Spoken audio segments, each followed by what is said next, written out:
Comment appréhender le risque et le potentiel d'une opération de croissance externe? C'est à cette question que l'étude Xerfi France s'est attachée à répondre.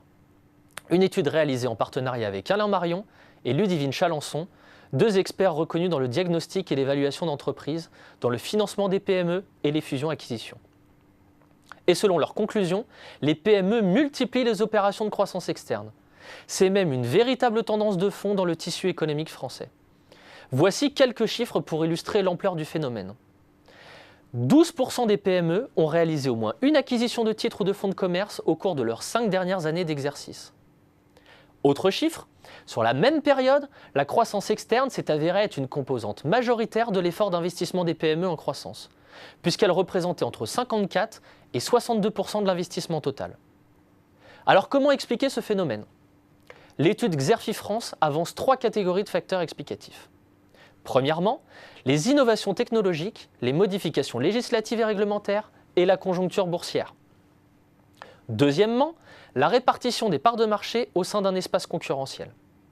Troisièmement, la recherche de synergies, des synergies qui sont au cœur du mécanisme de création de valeur inhérent à la croissance externe.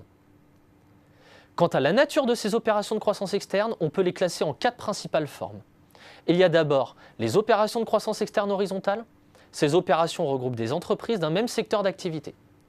Elles s'inscrivent dans une logique de spécialisation permettant aux entreprises concernées de mieux valoriser leurs compétences respectives désormais réunies. Deuxième forme de croissance externe, les opérations verticales. Ces opérations regroupent des entreprises qui, bien qu'appartenant à une même filière, exercent des activités différentes. L'objectif est là d'assurer un meilleur contrôle de l'ensemble de la chaîne de valeur d'un bien ou d'un service. Troisième forme, les opérations de croissance externe dites de diversification, qui regroupent 2 entreprises présentant des complémentarités. Citons enfin les opérations de croissance externe dites de diversification non liée, qui correspondent au regroupement d'entreprises appartenant à des secteurs d'activité différents. L'étude Xerfi France révèle par ailleurs que 4 grands secteurs concentrent 2/3 du nombre des PME en croissance ayant recours à la croissance externe. Il s'agit d'une part des activités spécialisées, scientifiques et techniques, d'autre part des industries manufacturières, du secteur de l'information-communication ensuite, et enfin du commerce. D'ailleurs, à lui seul, le secteur du commerce, qui regroupe le commerce de gros, le commerce de détail et le commerce d'automobile, concerne le tiers des PME en croissance ayant recours à la croissance externe. Selon l'étude, toutes ces tendances devraient se renforcer à l'avenir.